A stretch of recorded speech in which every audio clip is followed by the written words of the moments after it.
Once upon a time, the idea of robots was a symbol of a futuristic world, a world in which technology and machines would replace human labour. To a large extent, that world is with us today in the 21st century. But the idea of robots, or at least automated machines, is much older than you might think. During the heyday of a golden age of science between the 9th and 14th centuries, engineers from across the Islamic world, from the Middle East to southern Spain, built many incredible devices. Water clocks, automatic serving machines, and a number of other innovative creations. I'm Jim Al-Khalili, a British professor of theoretical physics, but born in Baghdad. I've been researching some of the mechanical wonders of this golden age of science and comparing them to the engineering and technological advances of the modern world.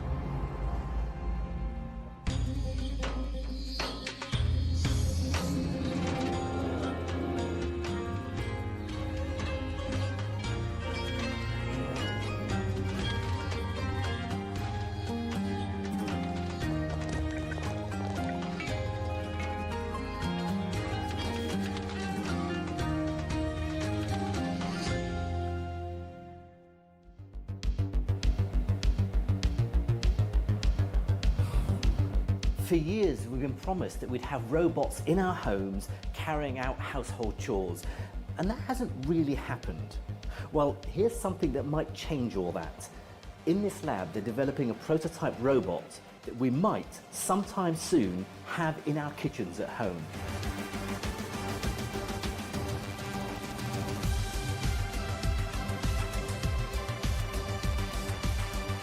This is the Molly Robotic Kitchen, a pair of fully computerized mechanical arms set in a purpose-built capsule. The arms replicate the movements of a human chef, and today, the robot's cooking me a crab bisque. So you can see it moves not like a robot, you'd imagine, not on those kind of very simple movements you get from a robot, but a very human and fluid movement. Using motion capture, we've recorded the movements of a chef's hands while they're cooking a real recipe. And then this system will reproduce those movements exactly. So in principle, it should be exactly as good a cook as a master chef. According to the chef, it's more consistent than a human chef. So when a chef is cooking, they can't always get the timings and the temperatures and the amounts exactly right. It's interesting, we always get the same pattern of mess around the saucepan. Because it's a robot, we get the same drip. Because it's repeating precisely exactly the same motions. I mean, at the moment, you have to have all the ingredients at exactly the right place because, of course, the robot is operating blind, isn't it? It's operating blind, deaf, and numb, so it can't feel and it can't see what it's doing. One of the reasons robots haven't made it into the home yet is how difficult it is to do all the 3D vision in complex lighting environments and do all the planning. Actually intelligently being able to make decisions like, oh, the salt is not where I thought it was going to be. Find it, recognize it. Yes, and even try to find it hiding behind something or mixed in with things that look similar. The sort of things that we take for granted. We find very, very easy, but a computer finds extremely hard. So we've taken a much simpler approach, and that's to standardize everything in the kitchen and make it a very controlled environment with controlled lighting and defined positions for all the ingredients. Now we can just run this recipe and it works every single time.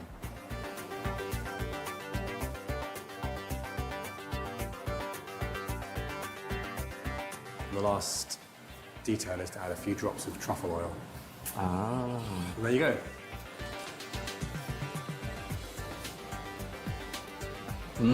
If I'd eaten this in a restaurant, if it's cooked by a human chef, I guess I wouldn't be surprised, I'd enjoy it.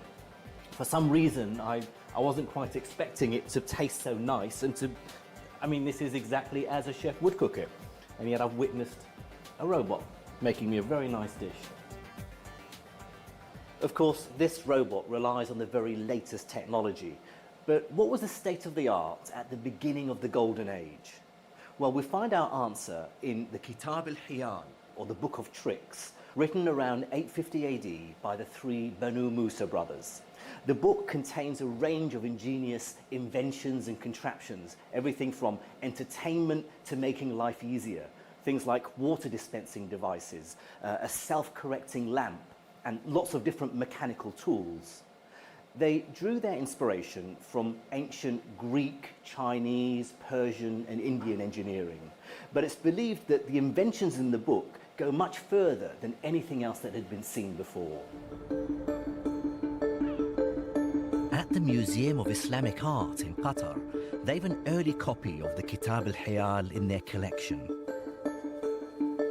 I'm really excited about this manuscript, Bill, because it's probably one of the most famous texts of the medieval world. The original was written in the mid-9th century by the Banu Musa brothers. One was an astronomer, one was a mathematician, and one was an engineer. Was an engineer, yeah. And they were really the centre of scientific life in Baghdad during the golden age of science. The Abbasid Caliph al-Ma'mun recognised the talents of the brothers from an early age and sent them to study in the House of Wisdom in Baghdad, where great texts were gathered from across the globe and translated into Arabic.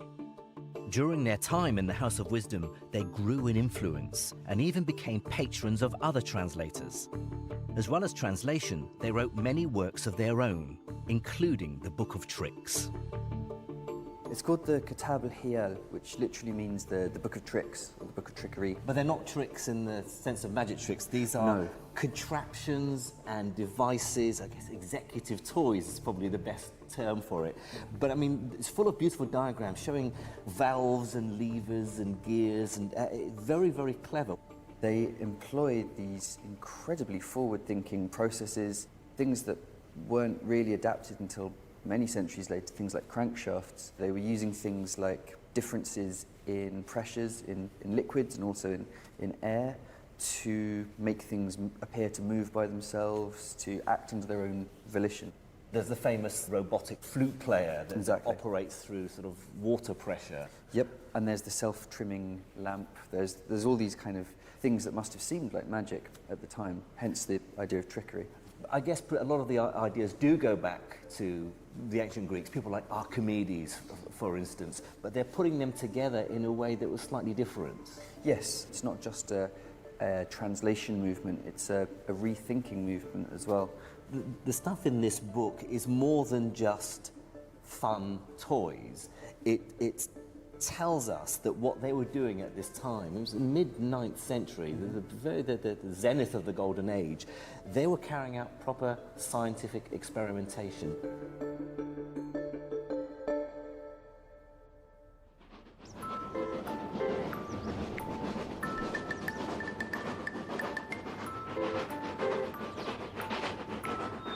John Scott is a mechanical engineer based in Cambridgeshire in the UK.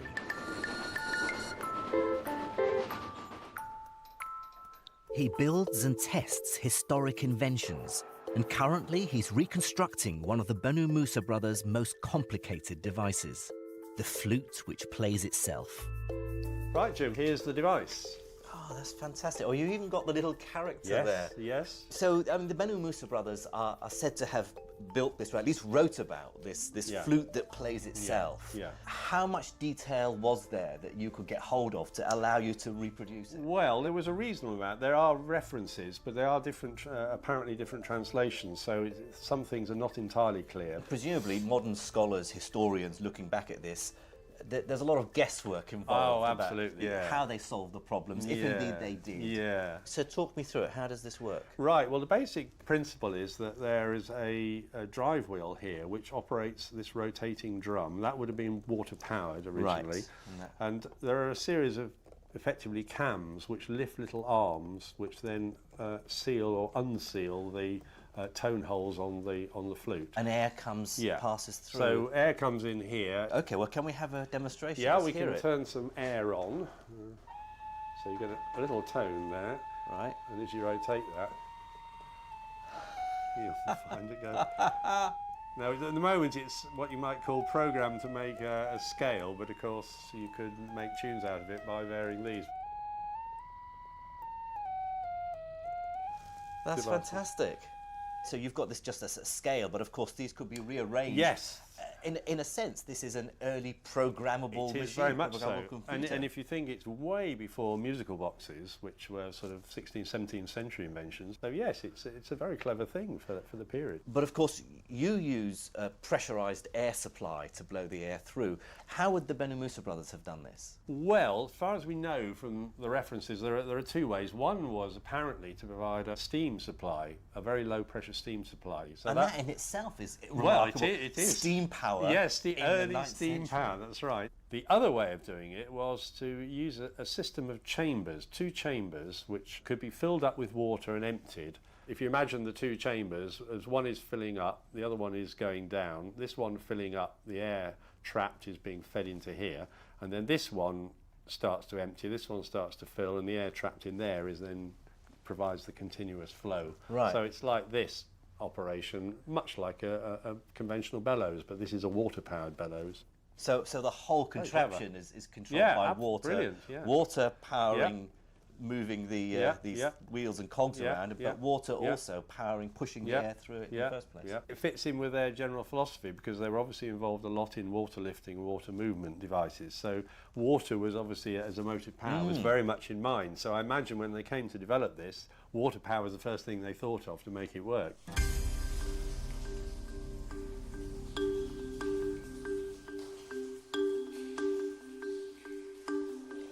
Water played a key role in many medieval engineering projects, both large and small.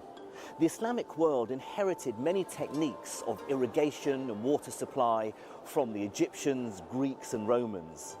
This beautiful structure is an underground water reservoir in Constantinople, modern-day Istanbul, that was built by the Romans in the 6th century. The engineers of the Golden Age preserved this, but they also modified, improved and constructed their own water projects.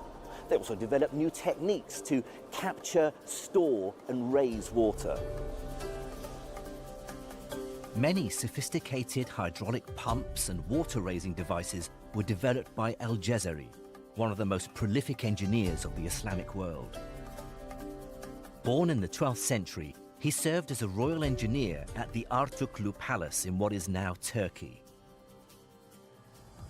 At Istanbul's Museum of the History of Science and Technology in Islam, they've built working models of some of Al-Jazari's water devices. Dr. Detlef Quintern explains them to me.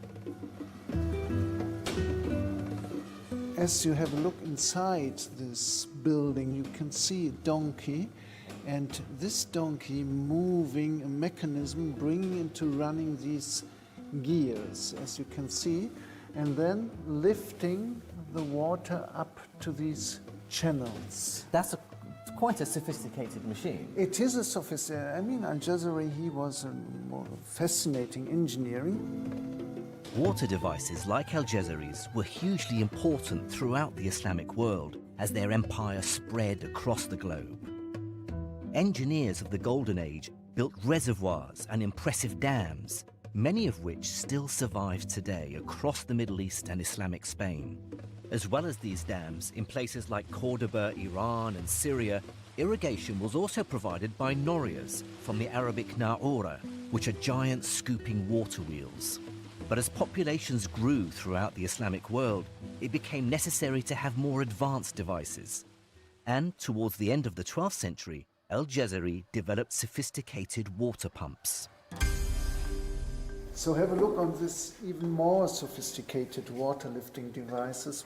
As the water moves the water wheel round, that's moving backwards and forwards. It's like a double piston pumping up the water through both pipes, right up to the tower. It lifts and pumps the water up to a height of 11 meters. Al-Jazari combines several sophisticated mechanisms. The pump works via valves that create a partial vacuum, causing the water to be sucked up from the river below. This pump is also remarkable because it has a double action. Each side takes it in turn. This double pumping makes it much more efficient. The machine is driven by the river itself, which turns a water wheel. And that water wheel is attached to gears and two pistons. Water is sucked up from the river by the pistons, which slide back and forth as the gear turns. By doing this, Al-Jazari is converting the rotating movement of the water wheel into a linear side-to-side motion. It's possibly the earliest description of a crank slider, a fundamental component of many modern machines, including car engines.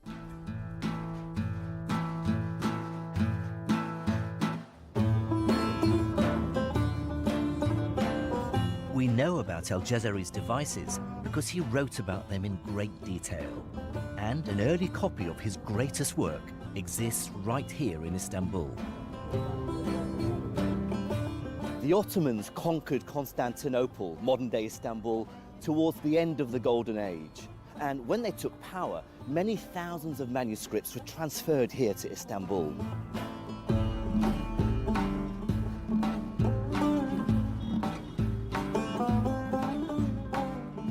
This is a wonderful text.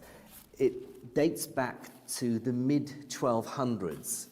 The title of the book is Kitab Al-Jami' fil Ilmi wal Amal, which translates, as far as I can tell, to the complete book of knowledge and work. What is lovely about it is that throughout the text are these wonderful, vivid color diagrams of his contraptions and devices. They get increasingly complex and ingenious. This is a particular favorite of mine because it depicts an animal, an ox or a donkey, which is supposedly turning this axis and acting to pump the water. But at least one account suggests that actually the animal isn't needed at all. It's only there so as not to scare people into thinking this is some kind of magic. Essentially, the water is in the river here, and as it drops down below the river, the energy, the kinetic energy of the water, turns this axis by a set of gears which operates a vertical axis and spins it. That in turn operates another gear which lifts the water in these vessels up to a higher level. So it's self-sustaining, it's beautiful, and you don't need an ox or a donkey to operate it at all.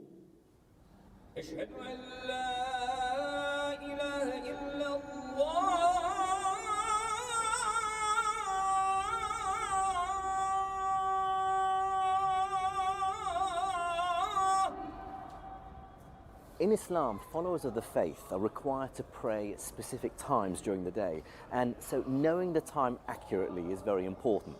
Today, clocks like this outside a mosque give the precise times for prayer.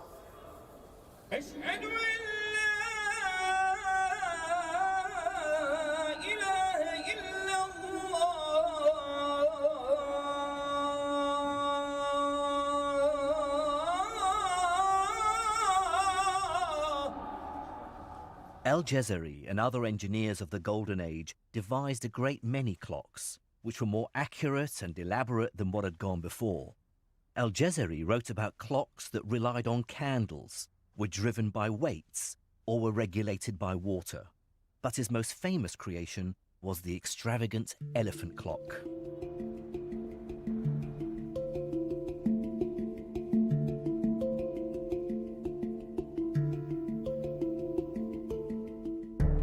Professor Attila Beer is one of the foremost scholars of the engineers of the Golden Age. He studied the original description of the clock, written in Al-Jazari's great text. Ve o kitapta bu sistemin minyatürü mevcuttur ve bütün detaylar da mevcuttur. Bu detaylara istinaden bu model aynen yapıldı. So all the details about the mechanisms are all written and preserved in this book. The elephant clock not only showcases the height of sophistication in mechanics at the time, it's also an early representation of the multiculturalism that existed during the Golden Age. Bu şeyi yaparken, bu düzeni kurarken birçok kültürün birlikte yoğrulmasını görüyoruz. Burada Çin'den alınmış olan ejderhayı, Hint'in sembolü olan fili görüyoruz ve süslemeler de arabesk süslemelerle birlikte çok güzel bir dekorasyon ve bir şov mekanizması ortaya çıkmış oluyor. The clock tells the time with an indicator at the top, showing the number of hours since sunrise. But the main mechanism for this clock is hidden inside the elephant's belly, a bowl that floats on a water tank, and every half hour creates an eye-catching display. The bowl slowly fills with water from a hole in its bottom and sinks after half an hour. When it sinks, it tugs a series of pulleys and strings, which run all the way to the top of the clock. They connect the bowl to a channel of balls, which is concealed in the top. The tugging of the pulleys and strings causes the channel to tilt, and so one ball is released. This makes the bird on the top spin round, and the time indicator advances. The ball travels through and falls from a falcon's beak into a serpent's mouth, causing it to tilt. And this causes the elephant driver to beat the elephant. As the mechanisms inside the clock are triggered, the floating bowl is pulled back up and starts filling with water again for the next half hour.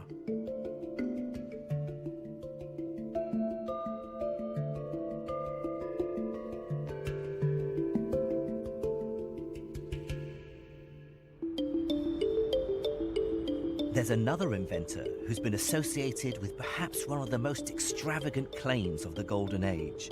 Abbas Ibn Firnas lived in the 9th century, the same time as the Banu Musa brothers, and came from Andalusia.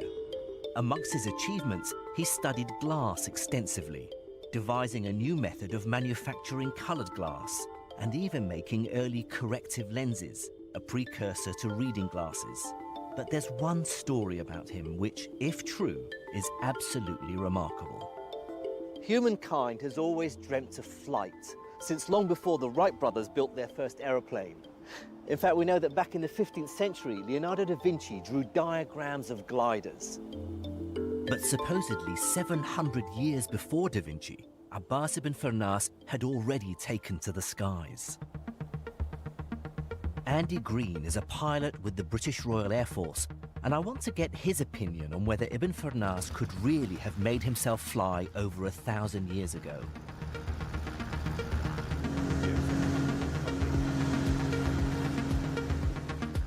The story goes that Ibn Firnas devoted years of his life to building wings made from wood and bird feathers.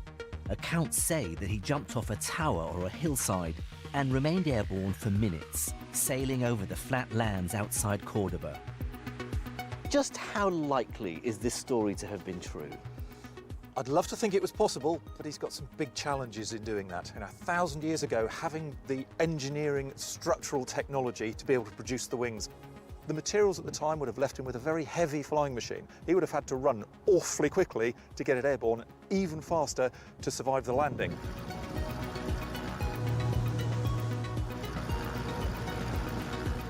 Having the centre of gravity in exactly the right place and actually having the controls to be able to control the roll, the pitch, the yaw.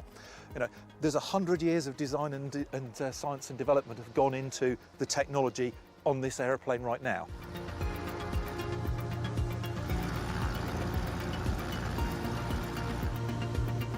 What also makes it even more challenging is that supposedly he didn't even have a tail attached to his wings, which would have made landing pretty problematic, I guess. Well, very simply, without this piece, this aeroplane will not fly, or indeed, you won't be able to control the lift when you come into landing. I would love to believe that it is possible he could have done this, but more importantly, he is recognised as one of the pioneers of aviation. Well, that's it. It might be apocryphal, but it's what he stood for as an innovator, as an inspiration to later generations that's important. He is part of the amazing story of aviation.